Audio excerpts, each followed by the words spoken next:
So my name is Emily Spurgeon, and I am the research technician at the Cal State Long Beach Shark Lab. My name is Ryan Logan. I'm a postdoctoral fellow at the Cal State Long Beach Shark Lab.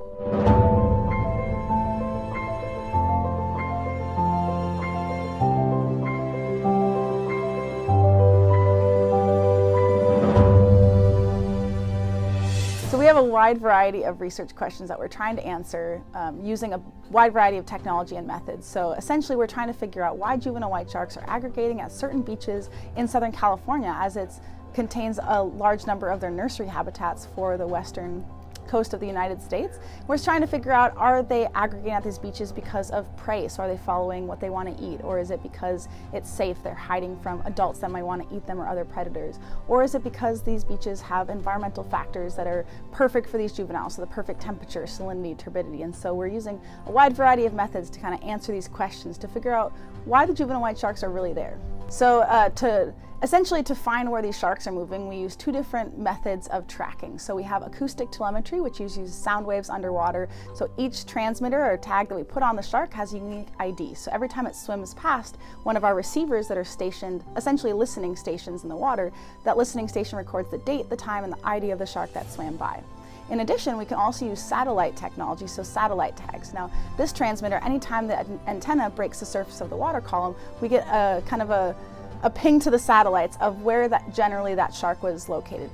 And both these types of tags can also have pressure sensors on them, so we know what depth the shark is at, as well as we can know what temperature the shark is experiencing at that time.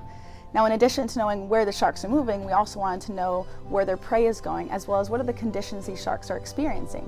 So in addition, we also want to tag a bunch of their prey species, so bat rays, leopard sharks, things that the white sharks might be eating, to say where is the prey moving and how is that related to where the white sharks are moving.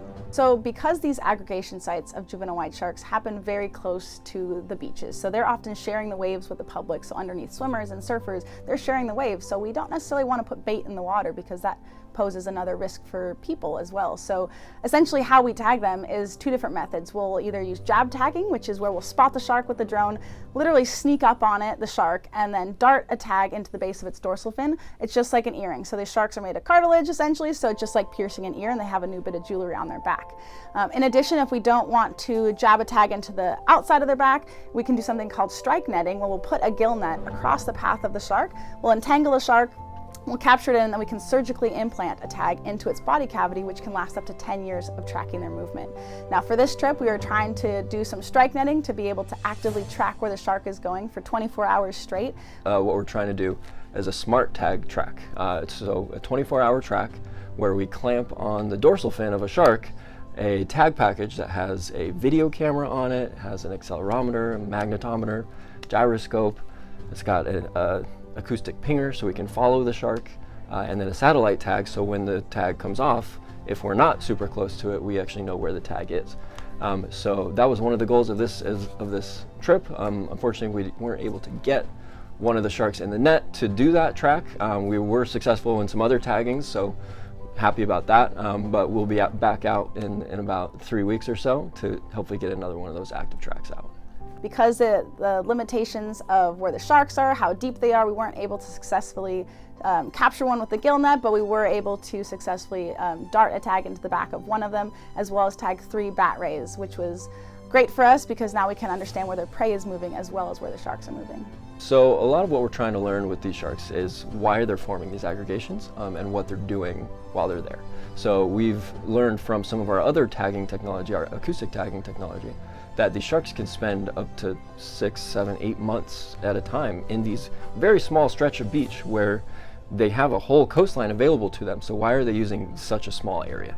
And so kind of the idea with some of that smart tagging is to actually see point of view, what the shark is seeing out in front of it with the video camera. And then the gyroscope and the magnetometer give us a compass heading, the animal's movement, how active it is, at what times of day is it active. So are they mainly hunting when they're in these aggregation sites? Are they kind of just cruising around? So really trying to hone in on exactly what they're doing at these aggregation sites is crucial to be able to inform the public, for example, what they may be doing while they're there.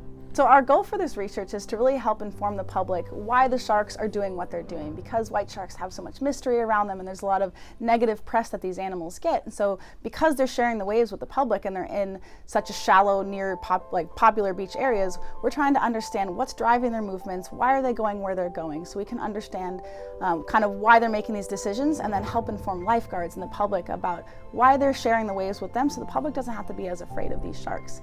Yeah, so kind of moving forward, a lot of what this research is kind of geared to understand is why these sharks are making certain decisions and why they're spending time in certain areas.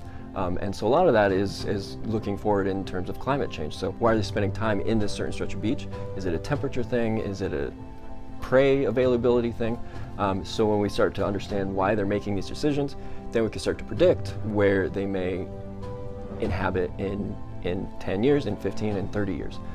So trying to understand their behavior now can help us predict where they may start to form these new aggregation sites.